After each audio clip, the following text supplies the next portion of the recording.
Hello friends, नमस्कार। दीक्षा classes में आप सभी का एक बार फिर से बहुत स्वागत है। और आज के इस वीडियो में हम लोग एसएससी जीडी की जो नई वैकेंसी है उसके बारे में कंप्लीट डिटेल्स के बारे में बात करेंगे। एग्जाम कब से स्टार्ट होगा, जितने भी क्वेश्चंस हैं उन सारे क्वेरीज पे हम लोग आज डिस्कस करेंगे। इन सभी क्वेश्चंस पे हम लोग आज बात करेंगे। और मेन चीज़ जो ये है कि जो फॉर्म का डेट है वो डिले क्यों हुआ, ठीक है। जैसा अगर आपने एसएससी का कैलेंडर देखा होगा तो उस कैलेंडर में उन लोगों ने मेंशन किया था कि जो फॉर्म है वो स्टार्ट होने चाहिए 27 अगस्त 2024 से स्टार्ट होने चाहिए। तो इसी चीज़ को क्लैरिफाई करने के लिए उन लोगों ने अपने ऑफिशियल वेबसाइट पर एक नोटिस डाला। और उस ऑफिशियल वेबसाइट के नोटिस में ये लिखा गया कि जो भी नोटिफिकेशन हमारा 27 अगस्त 2024 से जो नोटिफिकेशन उनका स्टार्ट होने वाला था वो एडमिनिस्ट्रेटिव रीज़न, मतलब कि प्रशासनिक कारणों की वजह से वो अब 5 सितंबर 2024 यानी कि टीचर्स डे, शिक्षक दिवस के दिन से ये फॉर्म आपका स्टार्ट होगा। तो ये जो पहला जो क्वेश्चन आपका ये है कि फॉर्म कब से स्टार्ट होंगे, तो ये जो पहले स्टार्ट होने वाला था ये तो होने वाला था 27 अगस्त से, लेकिन ये 27 अगस्त से ना स्टार्ट होकर के अब ये 5 सितंबर से स्टार्ट होगा। तो आप ये कह सकते हैं कि लगभग 9 दिन या 10 दिन की देरी ये इसमें हुई है। तो खैर ये कोई बड़ा इशू नहीं है, क्योंकि एग्जामिनेशन जो है वो अपने टाइम पर होना चाहिए।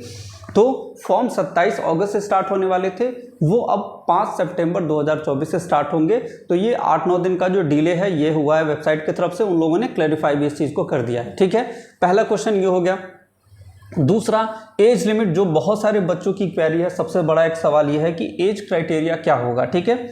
और एज क्राइटेरिया क्या होगा, तो आपको पता ही है कि जो एज जनरली होता है वो 18 से 23 होता है एसएससी जीडी में। ये अनरिजर्व्ड कैटेगरी के लिए, मतलब जनरल कैटेगरी के लिए वो 28 से 23 होता है, 18 to 23 मांगा जाता है। और अगर आप ओबीसी कैटेगरी को बिलोंग करते हैं तो आपको 3 इयर्स का रिलैक्सेशन दिया जाता है, ठीक है। उसके बाद अगर आप अगर आप एससी या एसटी कैटेगरी को बिलोंग करते हैं तो फिर आपको 5 साल का रिलैक्सेशन दिया जाता है। ये जनरली होता है, ठीक है। तो आप ये कह सकते हैं कि एज लिमिट आपका 18 से 23 है, जिसमें कि आपको ओबीसी में 3 इयर्स का रिलैक्सेशन होगा और एससी एसटी में 5 साल का रिलैक्सेशन आपको दिया जाएगा। अब अगला सवाल ये उठता है कि एज काउंट कब से होगा। तो मैं आपको बता दूं, जो एज जनरली काउंट होता है वो 1 अगस्त से काउंट होता है, मतलब 1/8 से काउंट होता है, ठीक है ना। लेकिन चूंकि इस बार फॉर्म थोड़ा सा डिले है तो आप ये एक्सपेक्ट कर सकते हैं, मतलब ये आप उम्मीद कर सकते हैं कि जो फॉर्म है वो 1 अगस्त से ना स्टार्ट करके जो फॉर्म की एज की जो काउंटिंग है वो 5 सितंबर से वो लोग करें। ये ऐसा एक्सपेक्टेशन है, जनरली वो लोग 1 अगस्त से ही काउंट करते हैं, ठीक है। तो ये आपका सेकेंड क्वेश्चन जो एज लिमिट है इस पर बात हो गई। अब बात करते हैं एग्जामिनेशन कब होगा।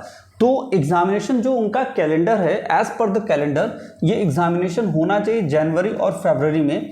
और अब क्या ये इस डेट पर हो पाएगा, तो इसके बारे में अगर आप ध्यान दें तो जो एमटीएस और सीजीएल है, अगर आप इन दोनों के डेट्स पर ध्यान दें तो ये दोनों के दोनों जो एग्जामिनेशन है एकदम ऑन टाइम हो रहे हैं, ठीक है। जो उन लोगों ने बताया था उस टाइम पे ये हो रहे हैं, ठीक है। एकदम स्टार्टिंग डेट से ही इन लोगों ने स्टार्ट कर दिया।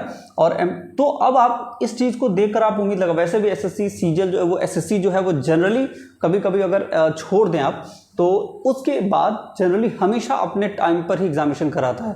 तो आप ये उम्मीद कर सकते हैं कि आप जनवरी और फरवरी में आपके एग्जामिनेशन होने चाहिए। तो इस तरह से लगभग आपको 4 मंथ तो मिनिमम मिलेंगे ही इस मंथ के बाद, और जनवरी फरवरी तो आप मिनिमम आपको 4 मंथ मिलने वाले हैं। तो आपकी प्रिपरेशन बहुत अच्छी हो सकती है। तो अब बच्चों का जैसे पिछली बार जो कट ऑफ था वो बहुत ज़्यादा हाई गया था, तो अब उस कट ऑफ के हाई होने के बहुत सारे रीज़न हैं, अपने अपने अलग अलग रीजंस हैं। देखिए उसका मेन जो रीज़न है, आप अगर जैसे कई सारे ऐसे भी बच्चे हैं जो नॉर्मलाइजेशन इसमें एक बहुत बड़ा फैक्टर, बहुत बड़ा रोल प्ले करता है आपके कट ऑफ के हाई जाने की वजह से। तो नॉर्मलाइजेशन में क्या हुआ कि पिछली बार जो 160 आपके टोटल मार्क्स थे, बहुत सारे बच्चे ऐसे भी थे जिनके 160 से ज़्यादा मार्क्स थे। बहुत सारे ऐसे बच्चे हैं नॉर्मलाइजेशन की वजह से उनके मार्क्स इससे ज़्यादा हो गए थे। और अगर 15 से 20 मार्क्स, नॉर्मली बहुत सारे बच्चों के 15 से 20 मार्क्स भी बढ़े हैं। तो आप ये देख सकते हैं कि नॉर्मलाइजेशन में कितने मार्क्स का गैप हो रहा है, उनके एक्चुअल मार्क्स और उनके नॉर्मलाइज मार्क्स के बीच में गैप बहुत ज़्यादा था। तो नॉर्मलाइजेशन एक बहुत बड़ा फैक्टर है कट ऑफ के हाई जाने का, ठीक है। तो इस बारे में हम लोग एक डिटेल वीडियो में बात करेंगे। एक डिटेल वीडियो मैं आपको 2 से 3 दिन में दे दूंगा, जिसमें हम लोग नॉर्मलाइजेशन और उसके साथ साथ कि नॉर्मलाइजेशन कैसे किया जाता है, नॉर्मलाइजेशन का और एसएससी जीडी पिछले बार उसके कट ऑफ पर किस तरह का इफेक्ट आया था। ठीक है, तो ये आप मान के चले कि इस वीडियो में पूरा क्लेरिफिकेशन के साथ हम लोग बात करेंगे कि नॉमिनेशन का प्रोसेस क्या है और पिछली बार इसने एसएससी जीडी के कट ऑफ को कैसे अफेक्ट किया था। सारी चीज़ों के बारे में हम लोग नेक्स्ट वीडियो में बात करेंगे। तो अगर आप चैनल पर नए हो तो चैनल को सब्सक्राइब कर ले, हम लोग डिटेल वीडियो में उसके बारे में बात करेंगे। तो ये हो गया एग्जामिनेशन कब होगा। अगर टोटल नंबर ऑफ पोस्ट जो है ये आपको अभी कोई भी इसमें नोटिफिकेशन या कोई भी इसके बारे में डिटेल जानकारी नहीं है। पिछले बार और जो पिछले एग्जामिनेशन हुई हैं उससे आप एक अंदाज़ा लगा सकते हैं कि 25 से 30 हज़ार के आसपास जो है ये टोटल नंबर ऑफ पोस्ट हो सकते हैं।